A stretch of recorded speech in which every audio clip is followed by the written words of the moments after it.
fin, ¿les parece si vamos a la palabra de Dios esta mañana?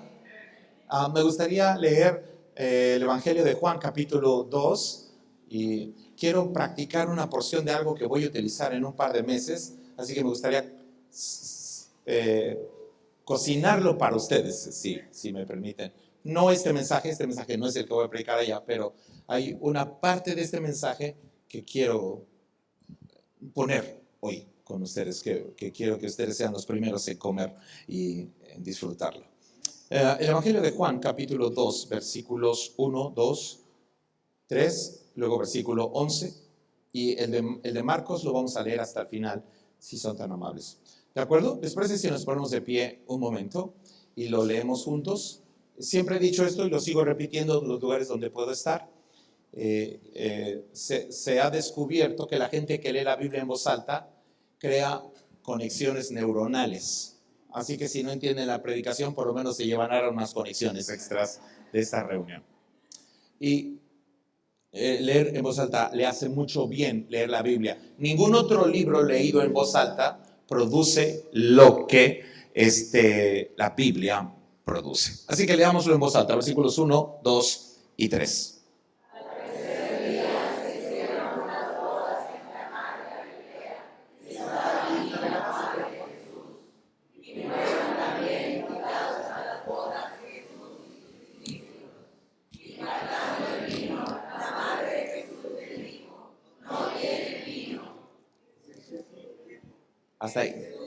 Hasta ahí, hasta el 3. Versículo 11, si son tan amables.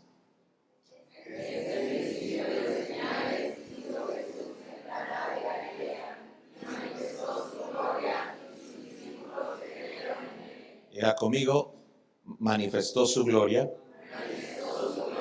hizo señales, y los discípulos creyeron. Ore conmigo en voz alta. Señor Jesús, dame un oído para oír, un corazón para percibir, un espíritu para discernir y una fe para recibir. En el nombre de Jesús. Amén. Tomen su lugar, si son tan amables.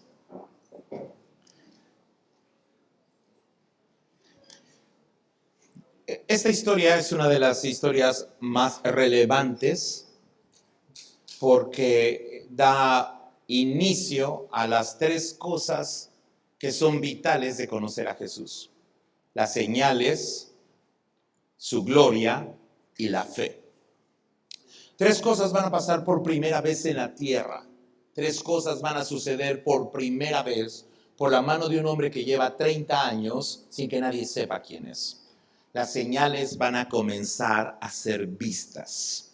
Luego, la gloria de Dios se va a manifestar en un lugar por primera vez. Y luego, la fe de un grupo de personas se va a activar como si fuera encendida, una fe corporativa para todo lo que habría de venir. No es que Jesús necesitara la fe de los discípulos, es que los discípulos necesitaban la fe de Jesucristo. Así que Jesús tenía que mostrarles cómo lo iba a hacer. Este es el principio. Diga conmigo, principio. La palabra principio es la palabra griega de donde nace la palabra arquitecto. Arquitecto emana de esa palabra, la palabra principio. Por eso Génesis 1:1 comienza diciendo en el principio, o sea, la arquitectura de la creación. O también encontramos al mismo Juan comenzar el Evangelio de Juan en el capítulo 1, versículo 1, diciendo en el principio era el verbo. La arquitectura, Génesis 1:1 es la arquitectura de la creación. Juan 1:1 es la arquitectura de la vida de Jesús. Y Juan 2:11 es la arquitectura de su ministerio. El diseño de cómo iba a ser cada cosa dibujado, todo comenzó. Fue el primer día que el plano arquitectónico de su ministerio iba a ser puesto a los ojos de todos los que estaban presentes. Y a partir de ahí, el mundo iba a empezar a conocer cosas hasta Cancún en este lugar, en este día. Ahora, Mi esposa y yo tuvimos la oportunidad de llevar a nuestros hijos hace ya algunos años a la Coca-Cola en Atlanta, y también tuvimos la oportunidad de ir a la Ford, a la fábrica original en Detroit. Y creo que en un par de lugares más nos pasó lo mismo que les voy a contar, porque antes de entrar a ver las fábricas por dentro y ver los procesos y etcétera, etcétera, que es bellísimo, es impresionante. Primero nos metieron a un pequeño cuartito y nos pusieron una pantalla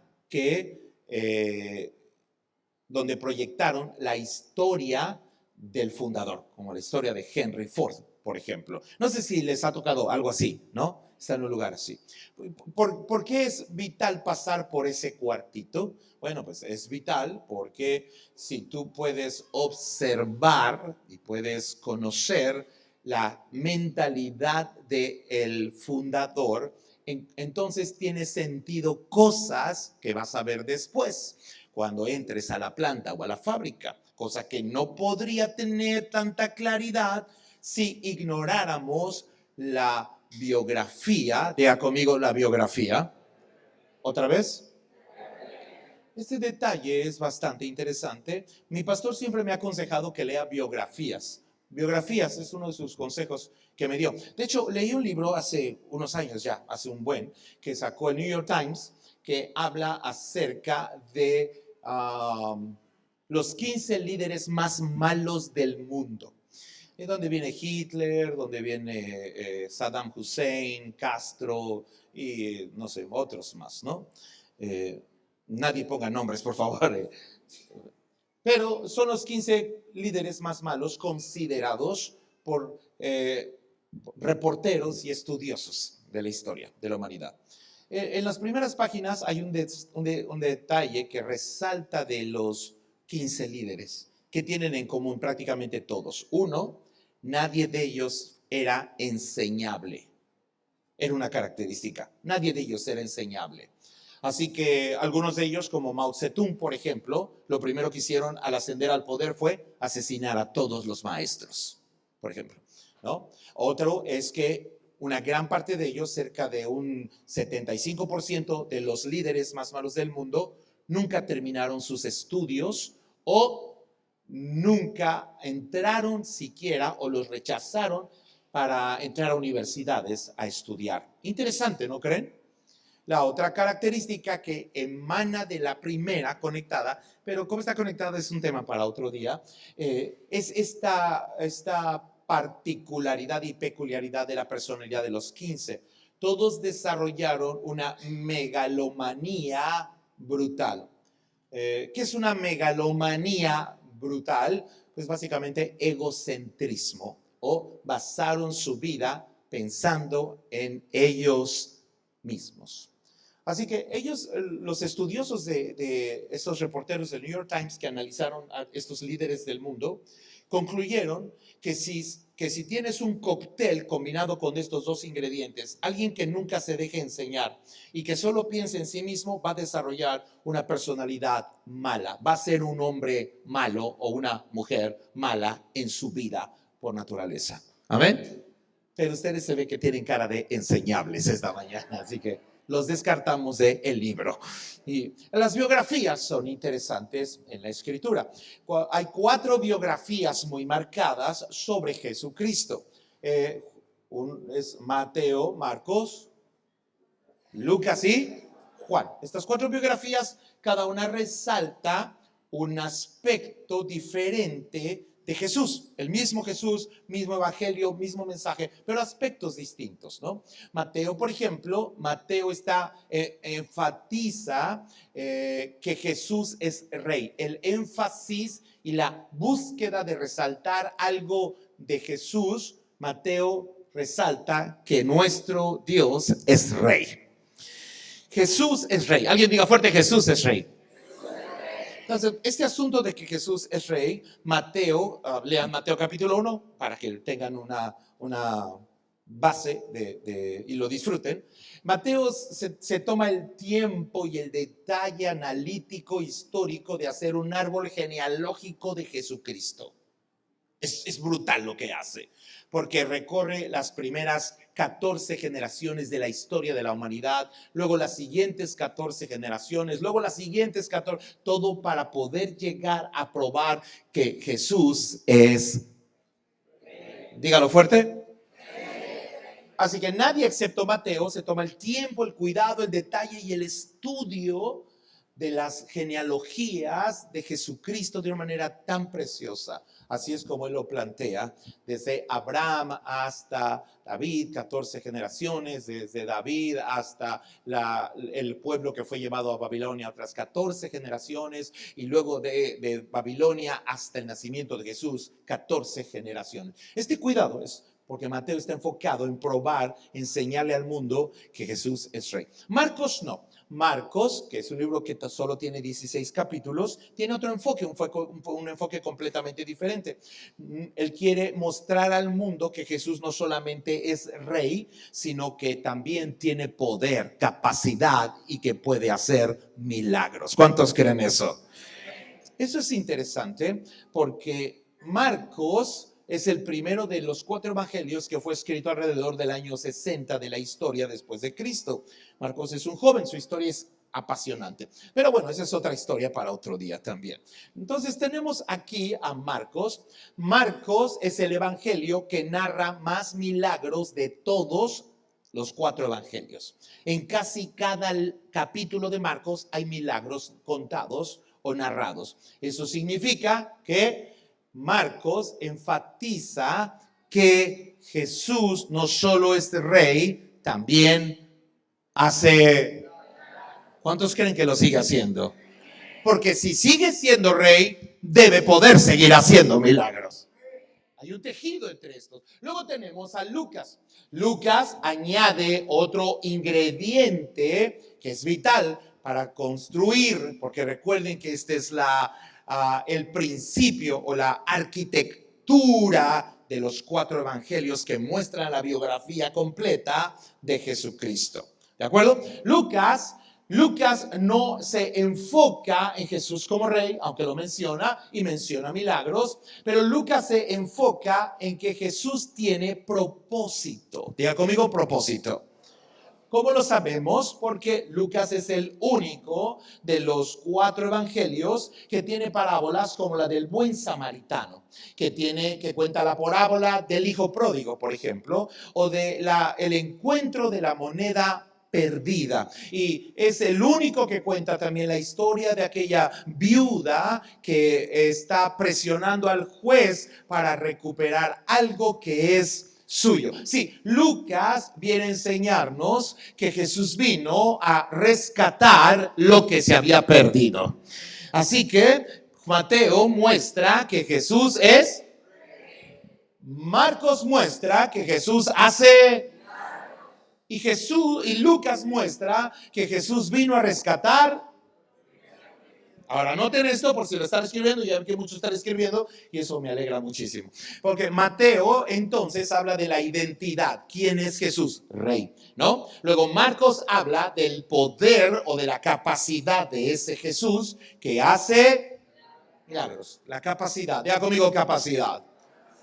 O de hacer cosas sobrenaturales. Y luego tenemos a Lucas que habla de su propósito. Vino a rescatar lo que se había perdido. Así que si quieres aprender sobre identidad, ¿qué evangelio es?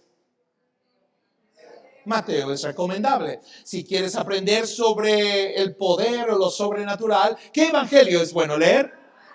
Muy bien, van muy bien. Ya casi acabo mi introducción. Y si quieres aprender sobre el propósito, ¿qué libro es mejor leer? Precioso, dense un aplauso a ustedes mismos, lo han hecho muy bien. Pero este pasaje, estos 4 nos dejan ahora la relevancia de Juan. Pero entonces Juan, ¿qué muestra de Jesús? Interesante, ¿no creen? Bueno, Juan vive una intimidad tan cercana a Jesús que por su cercanía con Jesús alcanza a ver cosas que ni Mateo, ni Marcos, ni Lucas pueden ver. Juan es el único que narra quién es Jesús antes de la creación y después de la creación. Increíble, ¿no creen? Es el único que puede contarnos, es el único que dice en el principio, o sea, antes de que existiera sol, luna, universo, Jesús ya existía. Nadie llega a esta conclusión sobre Jesús excepto Juan. Y luego Juan es el hombre que escribe Apocalipsis, lo que también sucederá cuando ya toda la creación no sea necesaria. Así que Juan tiene una perspectiva increíble porque como que envuelve toda la historia de nuestro Señor Jesucristo. Amén. Pero entonces estoy casi terminando mi introducción para poder concluir que si Jesús tenía una identidad correcta, entonces también tenía la capacidad de ver cosas sobrenaturales y hacerlas, y tenía un propósito. Significa que si somos hechos reyes y sacerdotes, significa que tenemos acceso también a reinar, a ver cosas milagrosas en nuestra vida y a tener un propósito divino en nuestra existencia. ¿Cuántos dan gracias a Dios por eso? Mucha gente nunca lo descubre y nunca alcanza a encontrar ni su identidad correcta. Vaya que hay problemas de eso hoy en día, y el problema sobre lo sobrenatural, creen que eso ya no existe, y mucho menos encontrar propósito en su vida. Hermanos amados y jóvenes que están aquí, si leen los 4 evangelios de una manera sobrenatural, van a adquirir estas 4 cosas. Así que ¿cuántos van a leer un poco más los evangelios? Levante la mano. Ahí están los desesperados. Muy bien, entonces yo recomiendo mucho eso. Ahora, en lo personal, esto es una recomendación muy personal. Yo tiendo a leer los evangelios de Jesús prácticamente diario. Diario leo algo del evangelio de Jesús porque diario quiero seguir nutriendo algo de mi identidad como hijo de Dios, de lo que puedo hacer en Cristo Jesús y cuál es mi propósito en esta tierra. Pero Juan se cuece aparte. Acabo de darles una pequeña, pero les voy a dar un par de cosas más adelante. ¿De acuerdo? Muy bien. Entonces, ahora hablemos un poco de esta historia donde se van a detonar 3 cosas. ¿Qué cosas se detonaron? Señales, la gloria y la fe. Dígalo. ¿Cuántos quieren que las señales le sigan? Esta historia cuenta cómo. ¿Cuántos quieren ver la gloria de Dios? Esta historia cuenta cómo. ¿Y cuántos de ustedes quieren que su fe crezca? Esta historia cuenta todo. Sí, es una historia muy poderosa, ¿no creen? Bueno, ahora sí ya voy a predicar de esta historia, porque solo estoy dándole vueltas al periférico utilizando los evangelios. Pero ahora utilicemos otro recurso que el libro de Juan, y no sé si puedas proyectarme el versículo, dejar puesto el versículo, el versículo primero del capítulo 2, para que así lo tengamos fresco ahí en la mente y así ustedes y yo podamos aprender un poco más. Bueno, ahora necesitamos un poco de geografía bíblica. ¿A quién le gusta la geografía? Levante la mano. Muy bien. ¿Cuántos aman Google y Maps y Waze? Sí, gracias a Dios que existen, ¿verdad? Si no, algunos no habrían llegado ni a la iglesia el domingo. Pero la geografía bíblica es necesaria, es vital para comprender esta historia por el lugar donde Jesús decidió que todo esto, el inicio de toda la arquitectura de su ministerio, arrancara. Escogió un pequeño pueblito llamado Caná de Galilea. No se confundan ustedes con Canaán, que es la tierra prometida. Esta es otra cosa. Caná de Galilea. ¿Dónde está Caná de Galilea? Bueno, hagamos una pequeña ilustración geográfica. Síganme. Imaginen que esta parte es nada más y nada menos que Jerusalén, la ciudad que por muchos años fue considerada la más hermosa del planeta. Historiadores así lo plasman, justo en la era de Salomón, que le agregó esta belleza por la sabiduría y por la riqueza que logró concentrarse en esa ciudad. ¿Recuerdan ustedes, no sé si han leído un poco sobre la historia de Jerusalén en la época de Salomón, que la gente vendía sus cosas para irse a vivir ahí? Prácticamente querían comprarse un departamentito ahí, en Jerusalén. Entonces, Salomón vio cuánta gente se quería venir a vivir y puso casetas de cobro a la entrada de Jerusalén. Esto es un hecho histórico. Puso casetas de cobro en la entrada de la carretera a Jerusalén. ¿Qué conserva México de sabiduría de Salomón? Solo las unas casetas de cobro. Es todo lo que conservamos de Salomón. Lo demás lo hemos desperdiciado. Pero en fin, Jerusalén se ha convertido en la ciudad más hermosa. Ahí está el templo. Ahí los sacerdotes entran con sus efods que tienen 3 colores y entran al lugar santísimo. Ahí es donde el ángel, el mismo ángel de esta historia que voy a contar, este ángel entra al lugar santísimo y se topa de lleno con Zacarías, aquel sacerdote que va a ser el papá de Juan el Bautista. ¿Lo recuerdan? Es el lugar donde pasan cosas hermosas. Cualquiera, todos quieren vivir en Jerusalén. Es parecido a Cancún, más o menos. Pero ellos tienen un mar muerto y nosotros tenemos uno más bonito. Que Dios perdone a ellos. Ok, entonces, a 15 kilómetros de distancia, a las afueras, ya muy a las afueras de Jerusalén. Muy a las afueras, ya así en medio de la nada, que hay a 15 kilómetros de Cancún. A las afueras de Cancún. Ay, ahí vivo yo, pastor. Bueno, esa es otra cosa, ¿no? Pero ya a las afueras, después de la ciudad, 15 kilómetros, imagínense, ¿no? Y allá ya había un pueblito, hay un versículo mexicano que lo describe, ¿no? Un pueblucho bicicletero. Así le decimos a los pueblitos rascuachitos, por decirlo bonito, así decía mi mamá. Es bien rascuache. Levante la mano los que no conocían esa palabra. Dios les bendiga. Sí, se nota. Ok, muy bien. Están muy jóvenes. Y entonces estos pueblitos que son polvosos. Hay un dicho sobre ese pueblo, que los profetas anunciaron que un día la gente de Jerusalén iba a repetir por lo feito del pueblito. Sí, hermanos, los hay. El dicho decía, ¿qué de bueno podrá salir de ese pueblo? ¿Lo recuerdan? ¿De qué pueblo estoy hablando? Si necesita geografía en su vida. Ok, estamos hablando de Nazaret. ¿Se acuerdan? Que cuando Jesús nace, se recuerda el dicho que los de Jerusalén dicen sobre ese pueblito. Algo bueno podrá salir de ahí. ¿Lo recuerdan? Así que es un dicho despreciativo. Bueno, ahí está Nazaret. Ese es el lugar donde nace, donde vive Jesucristo y donde también tiene su casa María y la familia de Jesús. Así está narrado por Lucas. Bueno, 15 kilómetros más lejos, o sea, del pueblucho bicicletero, 15 kilómetros más lejos, o sea que ya se imaginarán, de Guatemala a Guatepeor, ahí está Caná de Galilea. Este pueblito es tan pobre y tan hostil y tan complicado para vivir que no alcanzó ni siquiera un dicho. Ni siquiera ya hay dichos sobre Caná de Galilea. Pero Galilea, esta región de Galilea, es la región más compleja, árida y difícil para vivir de todo Israel. ¿Dónde está el endemoniado? Por allá, por Genezaret, del otro lado del mar de Galilea. Es interesante porque en medio de esta región árida y difícil para vivir, lejos de lo más,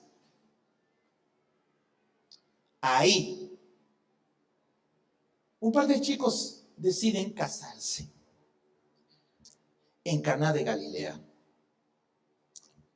Lo primero que entiendo cuando veo esta geografía, todo esto Dios lo planeó porque Dios no se equivoca y Dios todo lo hace con una intención, es esto. Anoten esto porque esto va a hacerles bien el resto de su vida.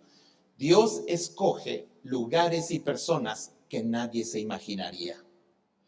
Voy a decirlo de nuevo. Dios escoge lugares y personas que nadie se imaginaría. Voy a decirlo una vez más. Dios escoge lugares y personas que nadie se imaginaría para mostrar su gloria. Esto es vital para comenzar a inyectar fe en nosotros porque dijimos que estas 3 cosas pueden pasar este día en este lugar. Si alguien cree lo que está escuchando. Ahora creo y ahora sé por la descripción geográfica que a Dios no le importa dónde nací, cómo nací, ni mi estatus económico, ni social, ni mi código postal, ni siquiera si alcancé o no, o si alguna vez he estado en Jerusalén o no. Lo único que sé es que Dios me escogió y que Dios escoge personas, situaciones, circunstancias que el mundo despreciaría para mostrar su gloria. Escoge personas por las que nadie daría un peso para levantarlas a los ojos de los demás y enseñarle al mundo lo que Él es capaz de hacer desde el principio. Alguien diga desde el principio. De modo que si alguno está en Cristo, nueva. Las cosas viejas, todas son hechas. Significa que cuando tú le entregas tu vida a Cristo, tú también vives tú en el principio. ¿No me entendieron lo que quise decir? Que cuando alguien se topa con Jesús, así como hay un principio del universo y hay un principio del nacimiento de la historia de Jesús y hay un principio de su ministerio, significa que también hay una arquitectura y diseño pensado de manera perfecta y preciosa de Dios acerca de tu vida en esta tierra. Significa que tu vida debe ser buena porque tu Dios es el mejor arquitecto de todos. Significa que Dios te diseñó para cosas grandes que tú no te imaginaste. Porque si escogió lugares que nadie imaginó y escogió personas que nadie pensó, significa que tú y yo tenemos acceso a las cosas más gloriosas, a las señales más poderosas y a una fe vibrante todos los días, porque ahí fue su principio.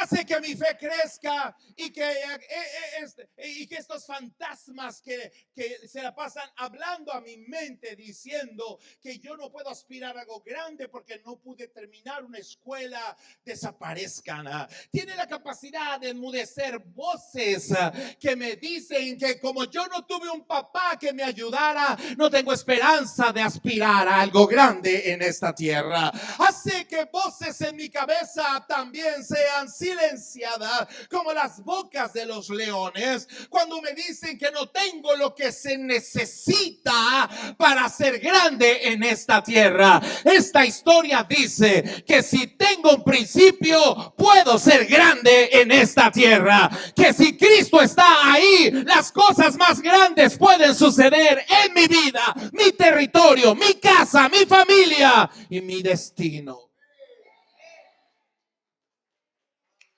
Y eso debe hacer que la fe de alguien crezca. Porque todos tenemos diálogos internos complicados. ¿Sí o no? ¿Sabes que tu fe es el resultado de tus diálogos internos? Lo que te dices a ti mismo es lo que terminas diciendo hacia afuera. Así que cuando hablas con alguien, solo basta hablar con él 5 o 10 minutos para darte cuenta cuáles son sus diálogos internos. Y algunas personas necesitan cambiar lo que se dicen a sí mismos. Por eso la Biblia dice, nunca digas en tu corazón. Aguas con lo que tú te dices a ti mismo porque te lo vas a... para bien. Amén. Si dices, yo nunca. Por eso dice la Biblia, nunca digas en tu corazón ciertas cosas. ¿Quién subirá? O sea, ¿quién va a poder llegar tan lejos? Nunca digas eso. Mejor di, si el Padre puede, el Hijo puede. Diga, si el Padre llegó, el Hijo llegará. Diga, si el Padre lo logró, el Hijo lo logrará. Y si Él es el Padre, yo soy su Hijo. En fin, podríamos hablar de eso un buen tiempo, pero tengo que entrar a la predicación. He terminado la parte geográfica de la historia, ahora voy a la parte que más me toca, esta palabrita. La madre de Jesús estaba allí. Esta es la parte con la que quiero trabajar. La madre de Jesús estaba allí. Hablemos de Juan por un momento. Esta es la parte que voy a utilizar en la escuela de profetas. Así que no la pueden predicar a ninguna parte de esta sesión.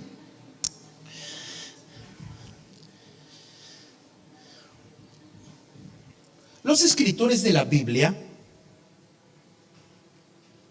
son gente que tuvieron una relación cercana con Dios.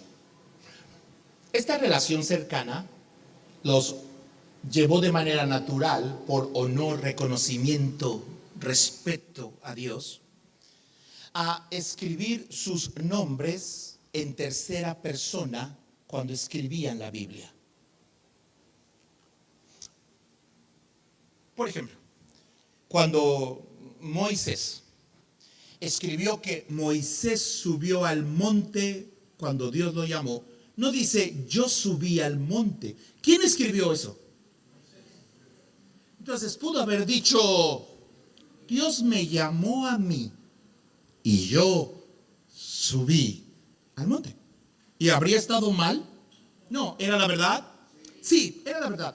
Pero cuando tú te acercas a Jesús, uno de los detalles de la cercanía de Jesús, así se puede medir intimidad real, es que ellos quieren un poco distanciarse de la historia. Esa es la razón por la cual escriben en tercera persona. Distanciarse de la historia, porque escribir cosas como yo subí, yo abrí el mar rojo, yo hablé con Faraón, habría movido los reflectores de manera imperceptible en dirección hacia ¿quién? A Moisés. ¿Y para quién es toda la gloria? ¿Entendieron? La gente que cuando habla es muy yo. ¿Conocen un yo? No lo señalen, pero hay gente que cuando habla de todos sus... Yo he hecho esto. ¿No? Son odiosos. A los 5 minutos te caen gordos. Porque regularmente el que es yo también es sabelo todo. Tienen como esas dos enfermedades juntas. Entonces, los escritores en la Biblia, su cercanía con Dios los hace de manera imperceptible. Esta no es una orden de Dios, solo que lo hemos descubierto con los pasos de los años. ¿Por qué deciden escribir en tercera persona? Es porque no quieren robarle cámara y quieren que lo que se alumbre sea lo que Dios hizo, no lo que el hombre hace. ¿De acuerdo? Bueno, Juan se voló la barda.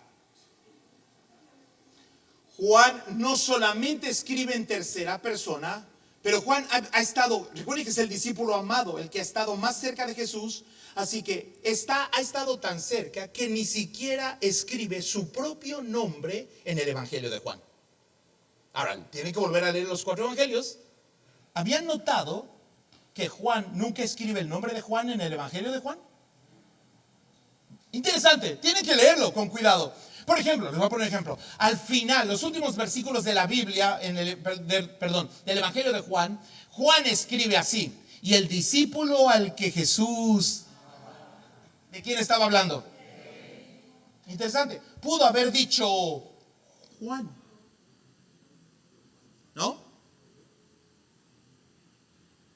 Ni siquiera lo escribió en tercera persona, pero además dio un paso más allá.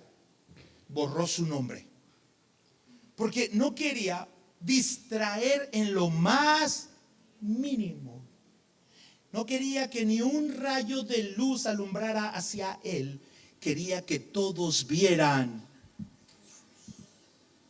¿Por qué creen que es el hombre escogido para el libro de Apocalipsis? Que no revela quién es la bestia, revela quién es Jesucristo. Eso dice Apocalipsis capítulo 1, versículo 1. ¿No lo puedes poner, por favor? Déjame usar mi memoria un ratito para llevarme conexiones neuronales. Apocalipsis 1:1, por ejemplo, para que tengan ahí una idea. Ahí está. ¿Cómo comienza diciendo? La de... Así que si quieres leer Apocalipsis para ver quién es la bestia y todo eso, empezaste mal leyendo ese libro. Este libro no es para revelar quién es la bestia, es para revelar que nuestro Dios y Señor es Rey. Regresa a Juan, ¿no? Este nada más era comercial. Muy bien. Entonces, ¿Por qué es quien muestra la revelación? ¿Por qué Juan puede hablar de quién es Jesús antes de la creación y quién es Jesús después de que la creación ya no sea necesaria? Porque su intimidad con Jesús le lleva de manera natural a tratar de borrarse a sí mismo y dejar que todo alumbre al Rey de Reyes y Señor de Señores. Este detalle es interesante en la Biblia. Tiene una razón de ser. Porque decide intencionalmente hacer lo mismo con la madre de Jesús. Pudo haber dicho María. Pero, ¿qué cosa dijo? La madre de Jesús. ¿Por qué pone la madre de Jesús si no su nombre? Bueno, ¿me regalan 10 minutos más? Ok. La expresión la madre de Jesús es para resaltar que es más importante en la vida tu posición que tu nombre. ¿Entendieron? Es más importante el lugar que te has ganado en la tierra que el nombre que tienes. No importa que tu nombre sea muy lindo, tu posición en la tierra es más importante. María es la madre de Jesús. Este detalle es interesante porque en realidad María es utilizada para crear la figura perfecta de la iglesia de Jesucristo. Por eso el diablo ha distorsionado la figura de María. Y hay maneras de probarlo, muchas maneras, pero ese es otro tema para otro día también. Entonces, tenemos a la madre de Jesús. Diga conmigo, la madre de Jesús.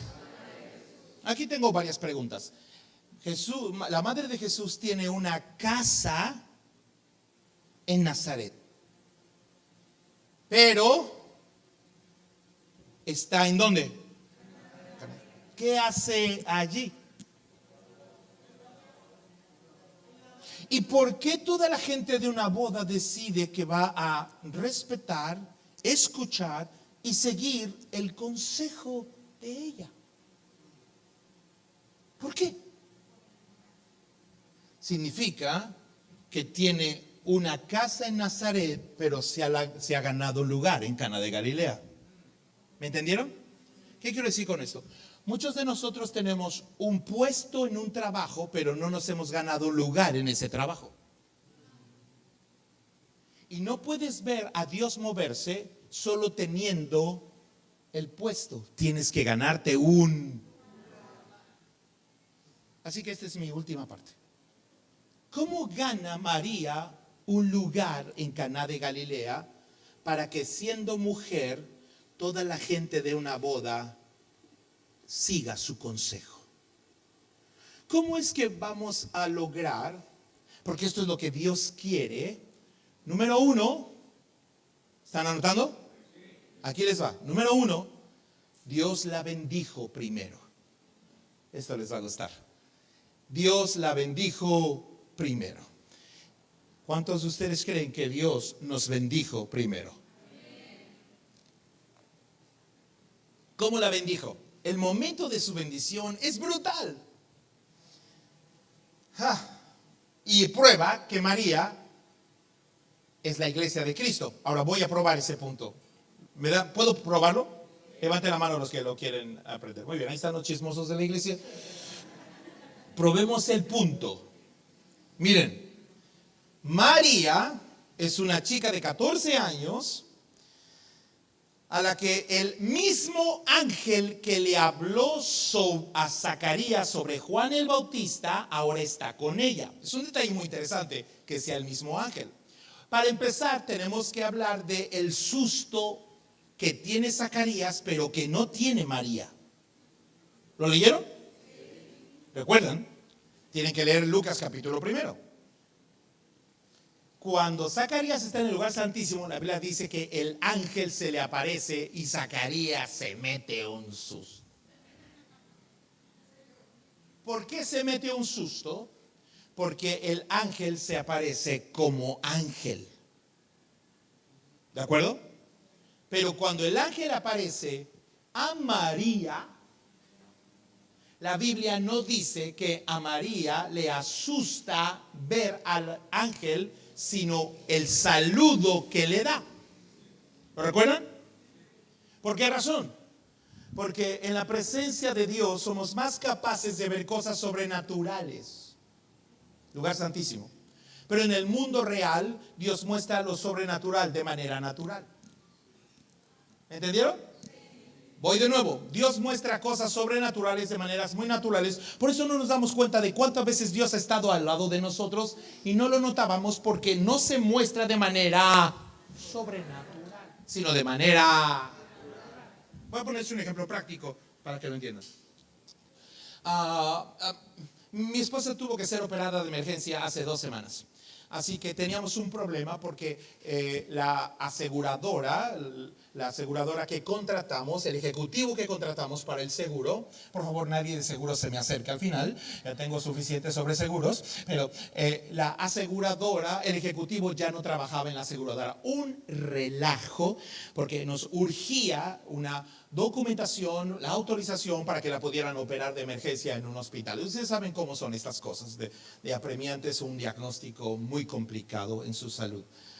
Así que estamos en eso. Y quien fue el ejecutivo dice, sí, yo voy a ver y todo. Ya pasan 2 semanas, no ha visto nada.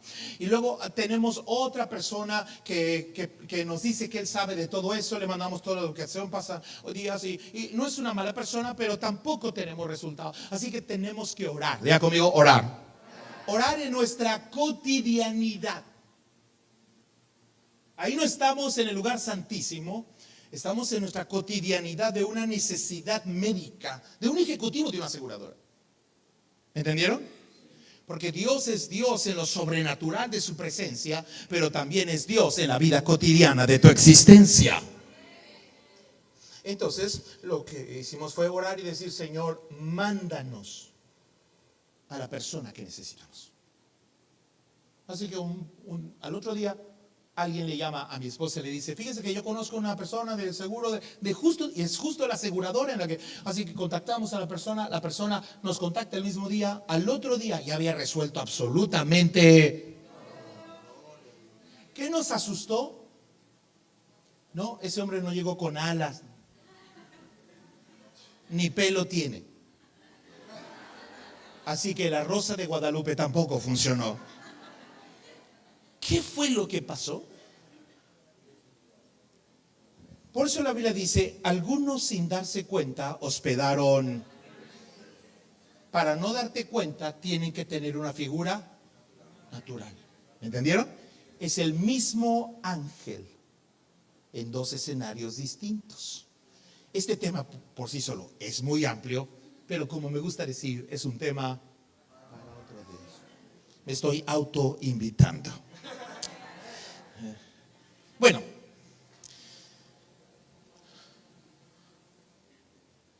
lo que espanta a María es el saludo que recibe, porque María vive en un pueblito bicicletero. ¿Me entendieron? Sí.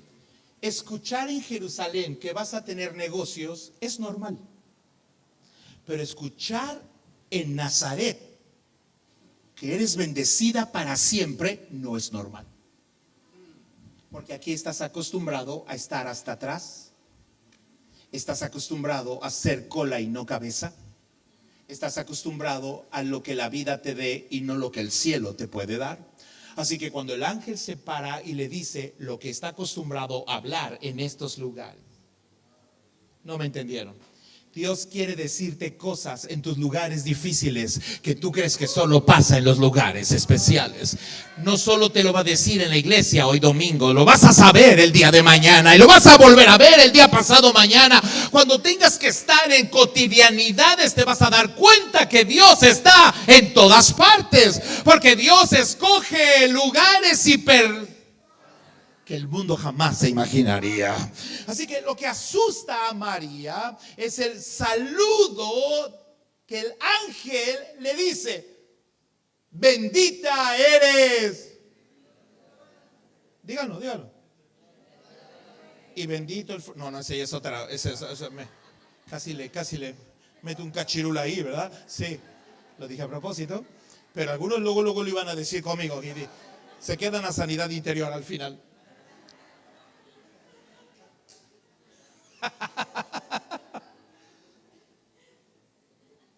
Sí, cuando eres un adolescente en un pueblito donde la situación económica es mala, las condiciones de vida son malas, que alguien llegue a tu casa y te diga, ¿tú vas a ser millonario?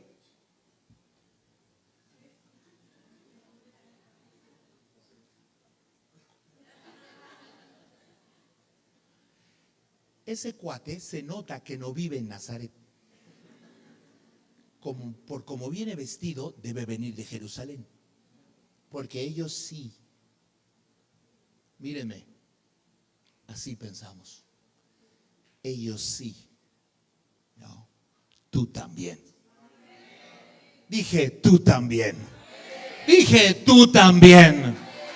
Dije, tú también. Pero si yo soy un chamaco baboso de... ¡Tú también! Pero si yo soy una mujer que no tiene a su marido, tú también. Pero si yo no pude acabar una carrera, tú también. Eres bendecido para siempre. Vamos, dígalo fuerte. Eres bendecido. Eres bendecido. Ahora, observen este detalle. Recuerden ustedes que María va a quedar embarazada por el Espíritu antes de la boda. ¿Me entendieron? ¿Ya entendieron por qué María es la iglesia? Ok, se los voy a explicar. Lo vi en su cara. María es una mujer que va a quedar embarazada del Espíritu antes de una boda. Y el mundo la va a señalar por eso. Nosotros somos María. Tenemos el Espíritu Santo dentro de nosotros antes de las bodas del Cordero. Y el mundo nos señala por creer en Jesucristo. Así que María es la iglesia de Jesucristo. Podremos probar en otras 10 o 12 formas de probarlo, pero ese es un tema otro día. Así que María ha escuchado en un pueblucho bicicletero y ella se dedica a trabajar en un hotel limpiando habitaciones que Dios la ha bendecido para siempre. Es difícil para alguien que maneja un taxi escuchar te he bendecido. Es difícil escuchar a alguien que vende en un mercado eres. Gracias por subir la intensidad. Es complicado para alguien que solo trabaja como auxiliar contable. Eres. Si no te la crees. Esa es la verdad. Pero eres bendecido para siempre. Dije, eres bendecido para siempre. ¿Basado en qué lo sé? En que Dios escogió lugares y...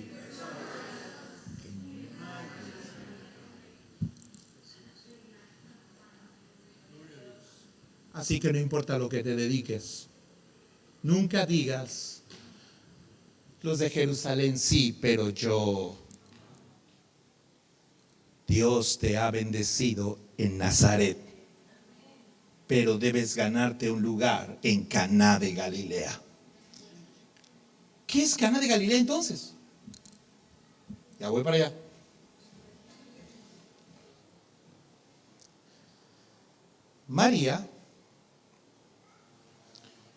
María enfrentó 3 cosas, en mi opinión personal, que son las 3 cosas que le hicieron ganar, anoten esto, respeto, reputación y un lugar en la historia y en la tierra. Y con eso voy a acabar.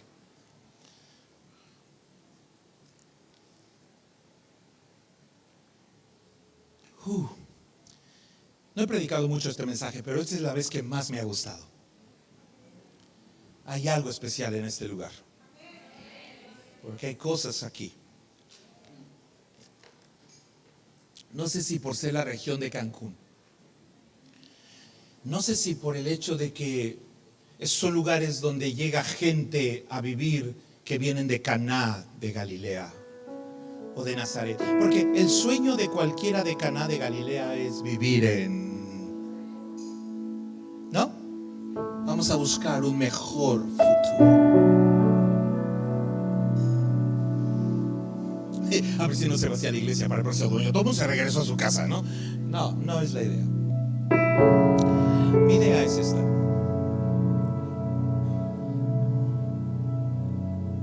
Dije que la madre de Jesús significa que tiene una posición. Ya conmigo, posición.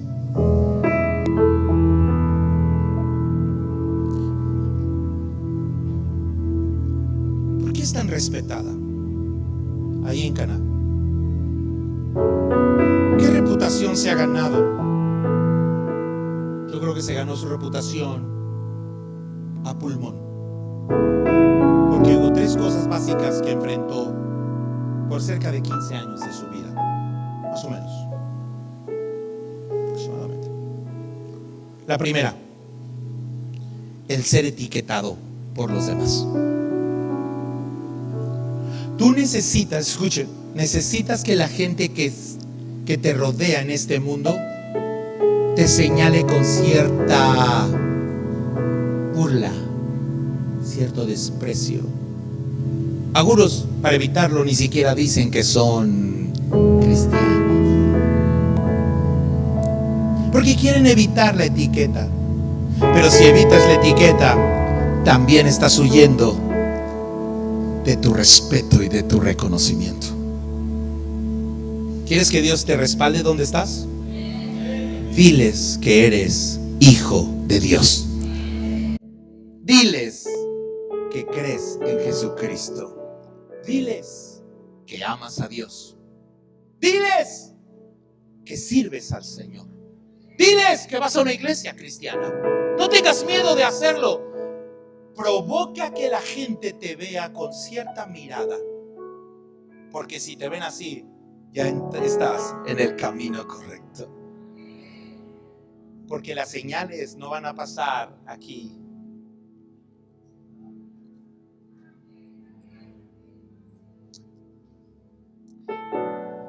¿Ustedes creen que María no iba a tener barriga a los 6 o 7 meses? Y que todo el mundo en ese pueblito iba a decir. ¿Me entendieron? Si la gente habla de ti, vas en la ruta correcta. La gente nos va y la gente va a etiquetarte. ¿Cuántos de ustedes han comprado ropa alguna vez en su vida? Levanten la mano. Levanten la mano, se han comprado ropa, ¿no? Los demás, su vida ha sido muy aburrida, honestamente. Voy a hacerles una pregunta. Cuando quieres comprar la ropa, si la decides comprar, ¿qué tienes que fijarte? ¿Qué trae cargando? ¿Una qué? Etiqueta. Esa etiqueta dice cuánto. Síganme. Nunca dejes que las etiquetas, ni las que el mundo pone, ni las que tú te pones a ti mismo, te den una idea errónea de tu valor. Soy tartamudo, etiqueta. Soy pobre, etiqueta. Soy viudo o viuda, etiqueta. Soy el más pequeño, etiqueta. Tengo una enfermedad, etiqueta. Ahora, pregunta técnica. Si decides que quieres comprar esa prenda, ¿qué haces primero? ¿Pagas la prenda y luego le quitas la etiqueta? ¿O le quitas la etiqueta y luego pagas la prenda? ¿Qué haces primero? ¿Por qué?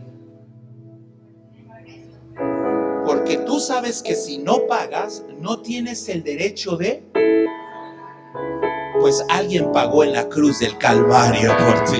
Significa que tiene el derecho de arrancar todas las etiquetas que el mundo ha puesto sobre tu vida.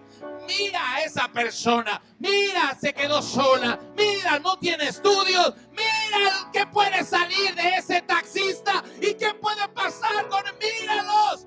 Si Cristo pagó por ti, tiene el poder y derecho legal de quitarte todas tus. Por eso cada vez que alguien hablaba con Jesús y le enseñaba su etiqueta, Jesús se enojaba. Y voy a decirles por qué. Jeremías le dijo que debía ser un chamaco de 20 años. Cuando Dios le dijo, te quiero usar, él dijo, soy un niño. Y Jesús se enojó, y Dios se enojó y le dijo, no digas, soy niño. Y arrancó la etiqueta. ¿Cuántos lo creen? Ahora, ¿por qué le quitas la etiqueta a una prenda? Se la quitas solo si has decidido usarla. No me entendieron. Solo le quitas la etiqueta a algo si has determinado que es perfecta para ti y que la vas a... Aleluya. Aleluya. Porque si Dios te ha pagado por ti, es para tener el derecho de quitarte todas tus... Significa que tiene pensado. Pero para usarte, tienes que ganarte un...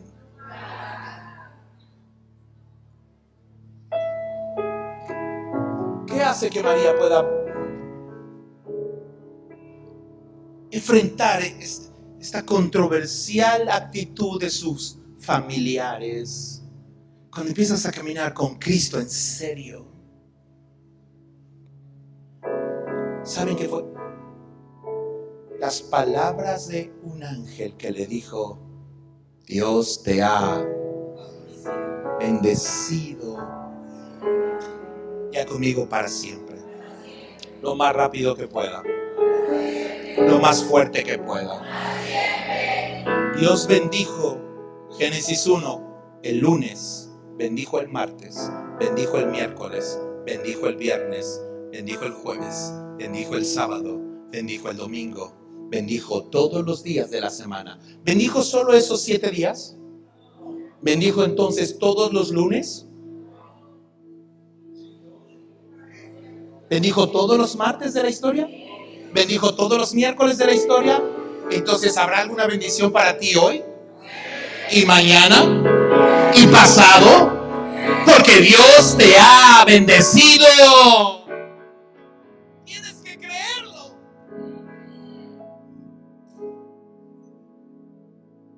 Así que, ¿cómo puedo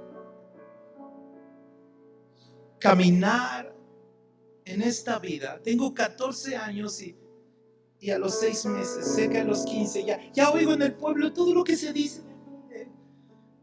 Está embarazada, pero no se casó. Dios nos ama tanto. Dios nos ama tanto. Dios nos ama tanto. Esta es la primera cosa que debes hacer. Esto no se activa en tanto alguien no diga quién es. ¿Me entendieron? ¿Ustedes creen que no le preguntaron quién es el Padre? ¿Qué creen que respondió? Imagínense diciendo, fue el Espíritu Santo.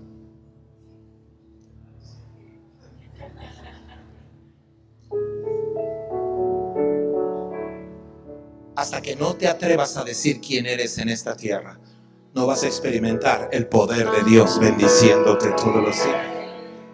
Hasta que no te atreves a decirle al mundo que Dios te ama y los ama. Bueno, mi tiempo se ha terminado. Tengo que llegar a Caná de Galilea. Todavía estoy a 15 kilómetros de distancia. La segunda cosa que tuvo que vencer tiene que ver con sus hijos. Si leen con cuidado la Biblia, el pastor Felipe lo dijo ayer, pero hoy voy a probarlo.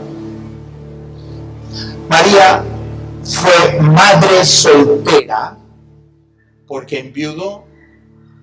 Así que la última vez que se habla de José que es el papá de todos los demás hermanos de Jesús, 4 mencionados por nombre y 2 mujeres en plural, significa que hay por lo menos 6 más, con Jesús 7, así que se asume que pueden ser 8. Ayer el pastor Felipe dio la explicación de por qué. En fin, la última vez que se menciona a José en la historia, Jesús tiene 12 años. ¿Recuerdan cuando se pierde 3 días? Nunca más se vuelve a mencionar a José, porque José murió en los siguientes años. Si esto fue así, y Jesús tiene 12 años, es muy posible que si empezó su ministerio a los 30, por lo menos unos 15 años de su vida, María sacó adelante a 8 hijos ella sola. ¿Lo habían pensado? María sacó adelante 8 hijos ella sola. ¿Y cómo puedes sacar adelante y enfrentar una adversidad como la pérdida de un padre y llegar a tu destino? Tienes que apoyarte en algo que te dijeron cuando tenías 14 años. Dios me ha. Así que voy a salir adelante. Dije, voy a salir adelante. La reputación de María ha llegado hasta Caná de Galilea. Ahí se ha ganado un lugar.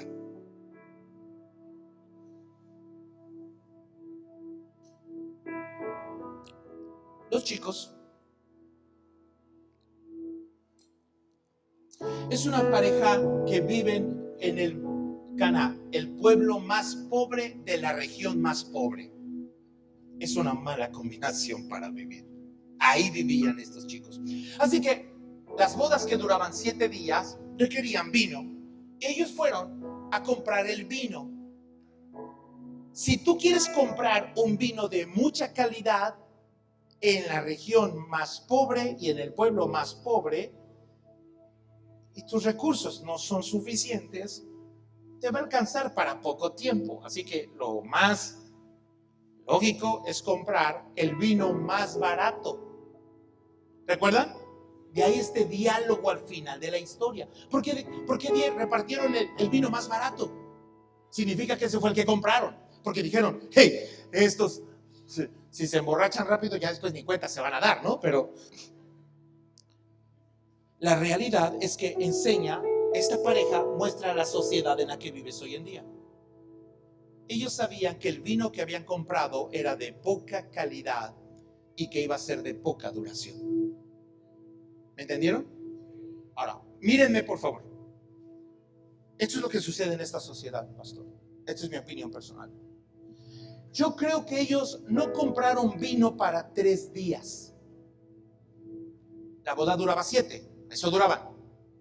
Cuando la expresión dice se les acabó al tercer, significa que pensaron que les iba a alcanzar, pero sucedieron cosas en el camino. ¿Me entendieron? Y se dieron cuenta que el vino era de poca duración. ¿Cuánto creen que duran los matrimonios en promedio hoy?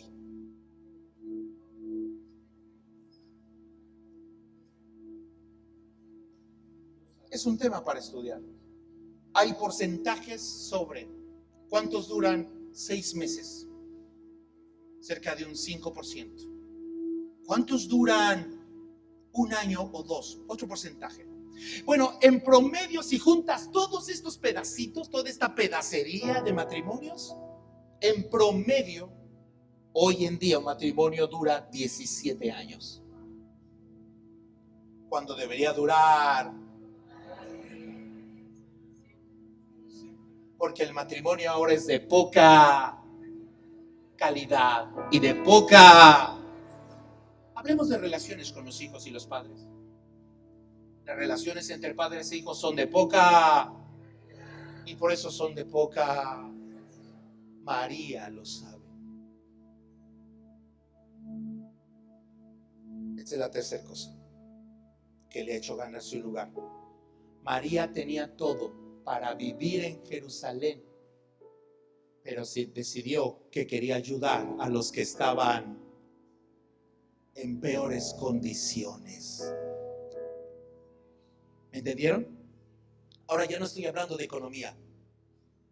Ahora estoy hablando literalmente del corazón de la gente.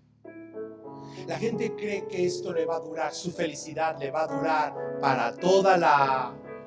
Pero las cosas que pasan de manera en su vida les hace pensar, pensamos que esto iba a durarnos 7 días, toda la creación, o sea, todo el tiempo, pero ya no me alcanza. Pensé que mi relación iba a durar, pero unos meses después está colapsando. Pensé que este trabajo me iba a dar para comprar una casa y 2 años después. ¿Entendieron? Todo en este momento es de poca y de poca. Eso genera un temor espantoso en la gente, porque nadie quiere verse avergonzado.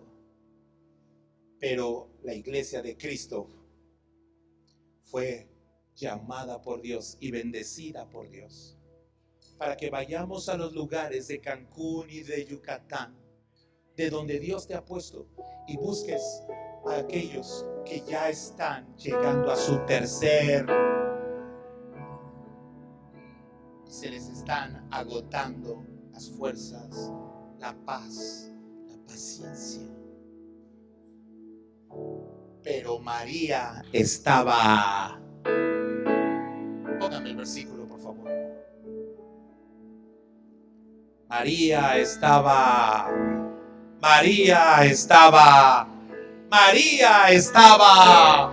¿Saben qué es maravilloso?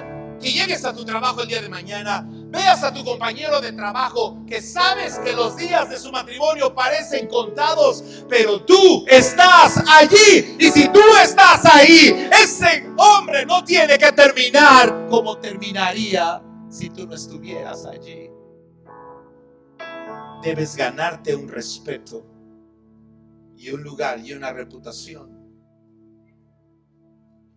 Pero no lo puedes hacer sin enfrentar algunas adversidades en la vida. Y sepa la gente que te ve: hey, ¿por qué estás tan tranquilo si sabemos que tu hijo está hospitalizado? Porque sé algo, que Dios me ha bendecido. Voy a salir de esta también. Tengo una promesa de Dios en mi vida. Póngase de pie. Voy a cortar. ¿Me regala 1 minuto más?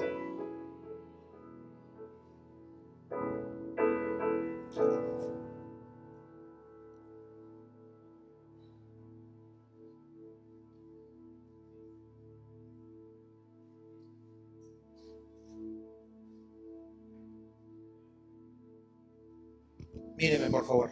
Gracias. Ya casi termino. Gracias. ¿Cuándo comenzó esta historia? ¿En dónde? Unas bodas.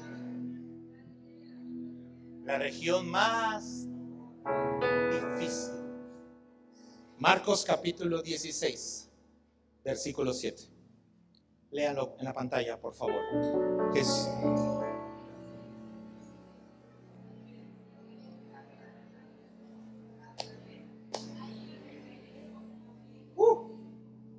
¿Cuándo fue dicho esto, saben? Justo el día de la resurrección, que sucedió curiosamente míreme, al tercer día. Sí, la Biblia es perfecta. Al tercer día, Jesús les dice: diles que si puedo vencer a la muerte, puedo ayudarles con sus Galileas, que voy a estar allí en sus situaciones más difíciles. Aleluya. Diles que me estoy adelantando a sus propias fuerzas. Dile que voy adelante de ellos. Y díganle a Pedro, al que titubea, al que duda, al que todavía no le cuesta trabajo. Diles y dile a Pedro que no dude, que allí, en su situación adversa y en su crisis, ahí me va a encontrar, porque yo se los prometí. ¿Cómo lo dije? Todo ojo cerrado, todo rostro inclinado. Todo ojo cerrado, todo rostro inclinado. Adoremos al Señor un momento.